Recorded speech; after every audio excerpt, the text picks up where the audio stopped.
रुकेंगे एक ब्रेक के लिए। ब्रेक के बाद आचार्य जी बताएंगे आज का महा उपाय, जिसमें जानेंगे शरीर के तिल और मस्सों का जीवन में महत्व। बने रहिए हमारे साथ।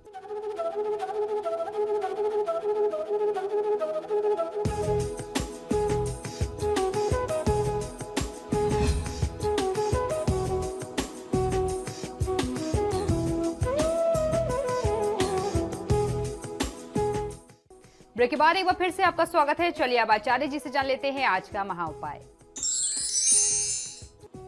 जी बिल्कुल, आज के महा उपाय में हम लोग जानकारी करने वाले हैं कि किसी व्यक्ति के शरीर में अलग अलग स्थानों पर जो तिल और मस्से होते हैं या जो लक्षण होते हैं, जिसे हम लोग लहसन भी कहते हैं, उनके क्या फलादेश हमें समझना चाहिए। उससे हम क्या अर्थ निकालें कि हमारे किस शरीर के किस अंग पर, किस स्थान पर कौन सा लक्षण हमें प्राप्त होता है, तो उसका क्या फलादेश होगा, उसका क्या प्रभाव होगा हमारे जीवन पर, हमारे व्यक्तित्व पर।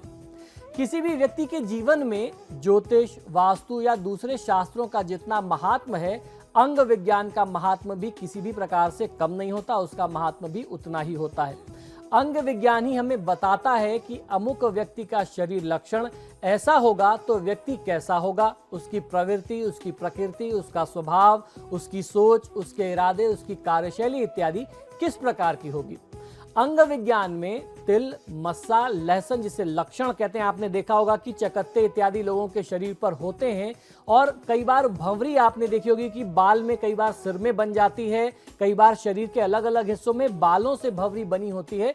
तो इन सबका लक्षण किस प्रकार से होगा, आपको बता दूं कि तिल, मस्से, भंवरी या फिर जिसे हम लोग लहसन कह रहे हैं, जिसे लक्षण कहा जाता है, इन सबका जो प्रभाव है ये हमारे शास्त्रों में, शरीर विज्ञान में या अगर सामुद्रिक ज्योतिष में देखें तो इन सबका प्रभाव समान माना गया है। अर्थात तिल, मस्सा, लहसन या भंवरी का जो भी प्रभाव होगा, शुभाशुभ प्रभाव जो होता है, जो फल होता है, वह एक समान ही होता है। तिल शरीर की त्वचा पर बगैर उभरा हुआ चिन्ह होता है।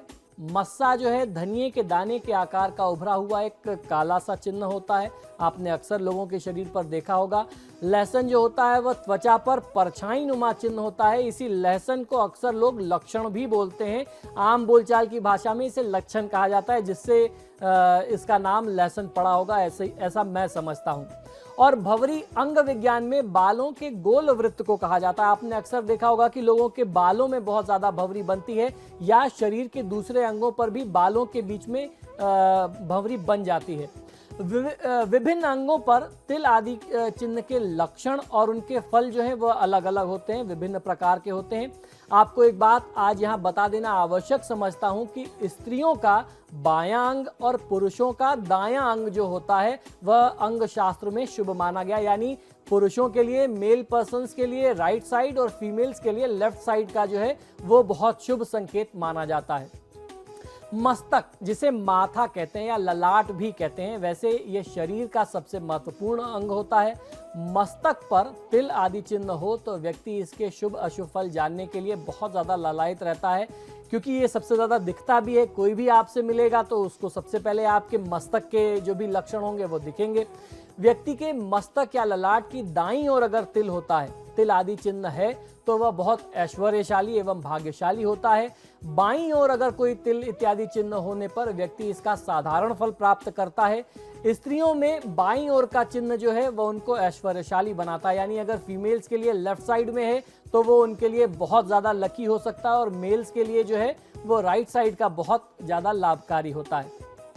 तो आइए अपने कार्यक्रम को आगे बढ़ाते हैं और इस क्रम को आगे बढ़ा करके जानते हैं कि शरीर के अलग अलग हिस्सों पर अगर ऐसे लक्षण हो तो उसके फल क्या मिलते हैं।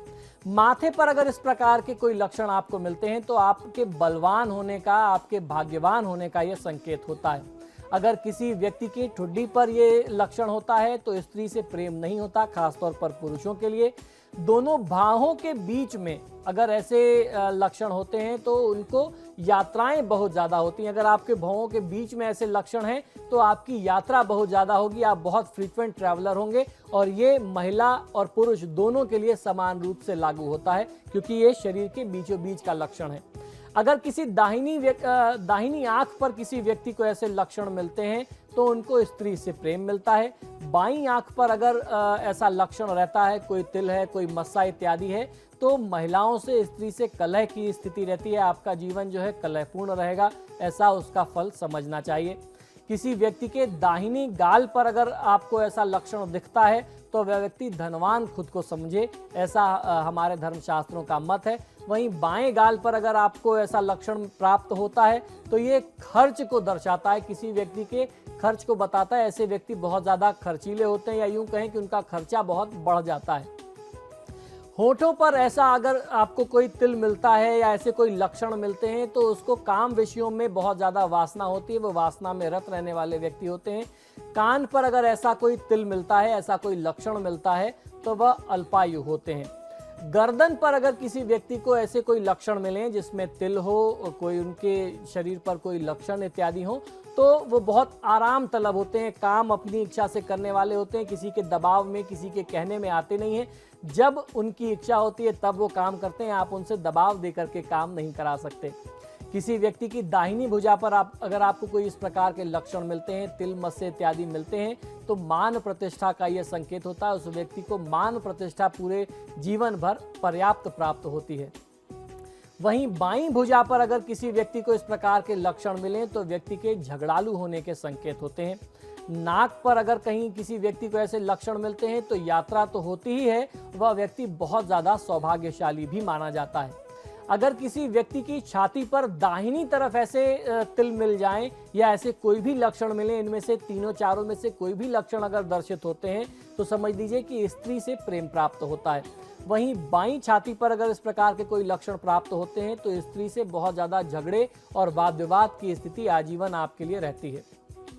किसी व्यक्ति के शरीर में, कमर में अगर इस प्रकार के कोई लक्षण होते हैं तो आयु जो है वो बहुत परेशानी से, रोगग्रस्त जीवन को दर्शाता है यह लक्षण। तो आपकी जो आयु होती है वो बहुत परेशानी से गुजरती है, समय समय पर आप गंभीर समस्याओं में, गंभीर रोगों से दो चार होते रहते हैं। ऐसी समस्याओं का सामना आपको बार बार करना पड़ता है। किसी व्यक्ति की छाती में बीचों बीच, यानी दोनों छाती के बीच में अगर आपको ऐसे कोई भी प्रकार के लक्षण मिल जाएं तो ये आपके जीवन के सुखी होने का सूचक होता है। अगर किसी व्यक्ति के उदर पर यानी पेट पर इस प्रकार के कोई भी लक्षण उपलब्ध होते हैं तो उत्तम भोजन का इच्छुक वह व्यक्ति हमेशा रहता है, हमेशा उसको जो है रुचिपूर्ण भोजन की इच्छा रहती है, उनको बढ़िया बढ़िया खाने की इच्छा हमेशा होती रहती है।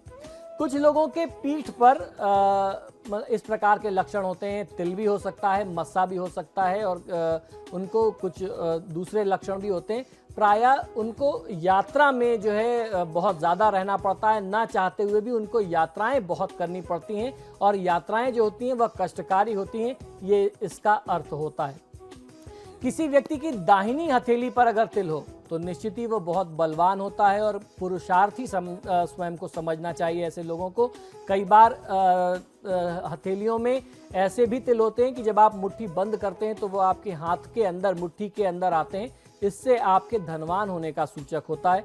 वहीं बाईं हथेली पर अगर आपके तिल होता है और आप अगर मुट्ठी बंद करते हैं, मुट्ठी के बीच में आता है, तो आप बहुत खर्चीले होते हैं, आपको अपने खर्चों पर नियंत्रण करने की आवश्यकता होती है।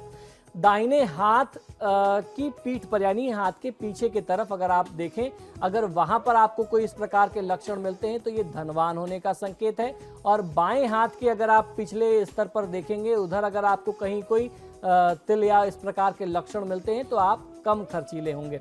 दाहिने पैर में अगर किसी व्यक्ति के कोई तिल या इस प्रकार के लक्षण मिलते हैं, कोई वहां पर लक्षण है या वहां पर तिल है, तो वह व्यक्ति बहुत कुशाग्र बुद्धि होता है, बुद्धिमान होता है, चतुर होता है। वहीं बाएं पैर में अगर इस प्रकार के कोई लक्षण प्राप्त होते हो तो उस व्यक्ति का खर्च बहुत अधिक होता है।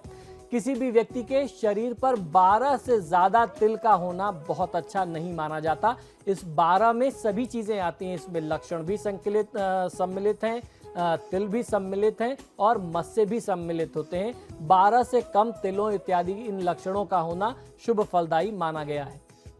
तो ये था हमारा आज का महाउपाय। इसी के साथ ही हमारे आज के कार्यक्रम में फिलहाल इतना ही। बहुत बहुत शुक्रिया आपका आचार्य जी, इतनी महत्वपूर्ण जानकारी देने के लिए। जी धन्यवाद। इसी के साथ ही हमारे आज के कार्यक्रम में फिलहाल इतना ही, और खबरों के लिए देखते रहिए समाचार प्लस।